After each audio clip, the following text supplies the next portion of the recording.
Well, it's true, and that's a good point. You know, they showed a shot there of the tires. I was an old tire man, you know, so I'll be talking about a lot of the tire situation tonight. And what I really feel like is that those radial tires, you know, it's just like our radials. You know, they had to get some heat in them. Maybe they got a little bit too quick on the start and didn't get enough time and enough heat in their tires. But these guys have settled down, and it's tough that one guy got his car crashed early. But I know there's still going to be a lot of racing tonight. And we will have a complete restart of our 35-lap Legend Cars race. The caution laps do not count, so we do not have an official lap in the books. Once they do complete one lap, after the caution flag comes out, we will line them up in single file. But since no laps have been completed, we will have a complete restart of our 35-lap Legends Car race. And there you can see the 65 car going up on the wrecker, and it looks like the damage is pretty heavy there in the right front corner of the car, buddy. This is Darrell Jackson. He drives out of High Point, North Carolina. He is a team driver with James Hines. They're longtime buddies. They haul to the race together. He takes this pretty serious, and he's one of the tougher competitors weekly at Charlotte. It's tough to see Darrell out of the going here, but that was about a mid-pack accident. Buddy, no matter what kind of cars you're driving, the start of the race is that tender time. If you can usually get those first few laps out of the way, you can avoid those big crashes a lot of times. Well, that's true. In our drivers' meeting, they say you can't win it on the first lap, and that's what these guys got to realize. I know, you know, like I said, these guys are learning. They're going to be good drivers, race drivers, and but they got to learn how to race, and so that's one of the big key points right now. So, like I said, you know, I'm up here talking about it, but if I was in there, I don't know what I'd do. But I've even thought about it. And they're realigning the field, so we're going to take a quick break. We'll be back with more Legends Car action in the Hooters Cup late models coming up from Anderson Motor Speedway. We'll be right back. And we're back at Anderson Motor Speedway as we get set for a complete restart of our 35-lap Legends Car feature. The Hooters Cup late models coming up right after this. And here they come off at turn 4. Doug Rice, call the action. Keith Martin outside on the 21. John Craig will take the low line. And watch that blue car up front. Brian Sockwell, the 4U machine. Brian, one of the best Legends Car drivers going right now. He quickly takes the point here as they'll come back off to complete our first official lap of the night. And it's Sockwell and John Craig quickly stretching out the field. And that 18 car got a very good start as he begins to work his way up through the field. And then everybody looks like about the first 7 or 8 cars moving into single file order as they race off the 4th turn. That's Steve Mendenhall who's taking a look to the inside now of John Craig, and Mendenhall will see if he can make his car stick. And he is going to, and we got a side-by-side 2x2 battle coming back into the 4th turn, but Sockwell will hold off Craig, and Mendenhall, they don't really have a lot of time to bide their time. 35 laps going to go by in a hurry. We've got caution on the speedway. The caution flag is out, so something has gone amiss on the racetrack. We've got a car stopping down on the front straightaway, and it looks like he has collected one of the tires down on the inside of the turns.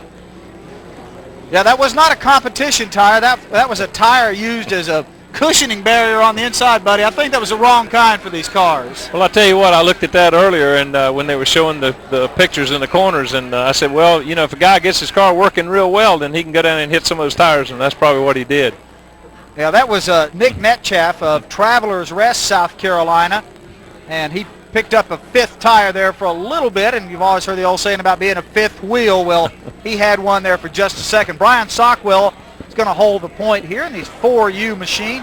You can tell by looking at the Legends cars, we have sedans like Sockwell, and then we have coupe versions, and they have Ford and Chevy versions of these. And we have a wrecker. Yeah, we got the little Legends wrecker out tonight. Now, I've not seen that particular one. Yeah, that'd probably be a good job for me. I think I could handle that. Could you handle the pace there? I believe so. By the way, our pace car driver tonight for the Legends races is David Merritt. So David's been busy so far. This is our 2nd caution, but I think this one will be very short-lived, and we should be getting back to full-speed racing action here real quick as Mendenhall rides 3rd. John Craig is 2nd. On the point is Brian Sockwell. One thing I've noticed, Doug and Buddy, is that Mendenhall in the 18 car has been working very well on the inside. He was up there challenging for the lead as the top 3 cars. You could throw a blanket over the top of him. Do you think that inside is going to stay good for him throughout the race, buddy? Well, I really do. I was seeing the same thing happening, and looks like we're fixing to go back green here. But I tell you what, if he can keep that car hooked up on the inside, it's going to be tough. Okay. Mendenhall's been racing a lot down in the Raleigh area, and he's been getting in a lot of practice. He's been at this. He's driven sprint cars and dragsters and just about everything else. And it looks like the field is lined up as we get ready to go green flag racing. Let's see if those top 3 cars can resume that hard-fought battle for the lead as the green flag comes out. We're racing once again.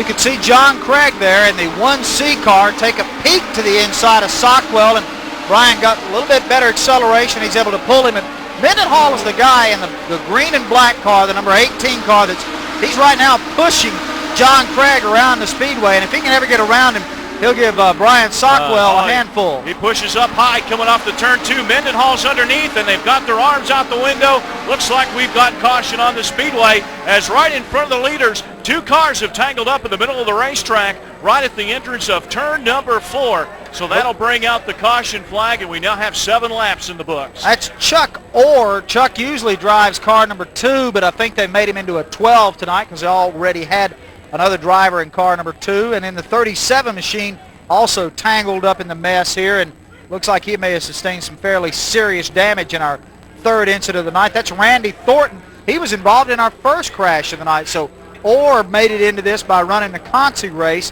That's how the 12 car qualified tonight. And then for Thornton, it's been an adventure and misfortune tonight. This is his 2nd caution flag that he's been involved with. One thing we saw there that we don't see a lot on race cars nowadays is you saw the driver open the driver's door up. Yeah, they've got a double safety latch on both sides of this car to allow easy entrance. The reason is, remember, these are 5/8 scale replicas, and you'd have to be an awfully small person. I don't think any of us could crawl through the window of a Legends car, so you got to be able to open the door to get in them. Doug, I have a hard enough time getting through the window of a full-size stock car, let alone a 5/8 scale.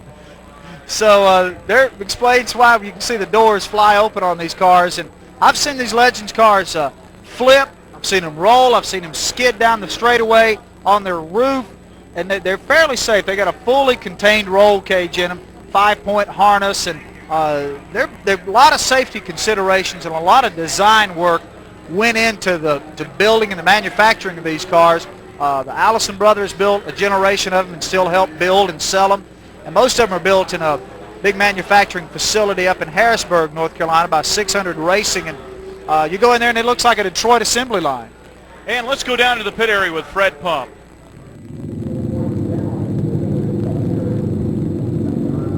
Well, I'm standing here with Coy Gibbs. He was involved in that accident on the very first lap. Coy, what happened out there? It just looked like everybody went haywire. Yeah, we got all turned around there. Someone got turned around up front and just someone ran up on me and behind, threw me in the wall. But I sure like to thank Pace Trailers for letting me get out here and Mac Tools. It's been fun even though it lasted for about a 16th of a lap. There is, ladies and gentlemen, Coy Gibbs. Send it back up trackside, topside. Thank you very much, Fred. Fred Pump, one of our 2 pit Is that reporters. water? Mark Bishardi also down there. And we are getting the field realigned for a restart of our 35-lap Legends car race. Looks like we've got 10 laps in the books of a 35-lapper, and the 40 car out in front, the number 1 car in second. And go ahead and set the field for us, Doug, and call them as they come down the front straightaway. Brian Sockwell pulls him back down the front straightaway here. John Craig and Steve Mendenhall, that's the way it's been for the first 10 laps of this little adventure tonight. Craig keeps trying to work to the low side of Sockwell, and Mendenhall's doing likewise to John Craig. So our front 3 here have really been locked up. Craig gets another peek at Sockwell. If he can make it stick here in the turns, he'll probably pick up the point. And he does, and he's got company with Steve Mendenhall, and poor Brian Sockwell is going to be kind of left out on the outside here, buddy, in the blue 4U machine. Here comes Mendenhall to the inside, buddy. Steve Mendenhall's got that car hooked up. He started back in 6th spot, and he's already made it to the point, and he's passed some pretty tough competitors to do it.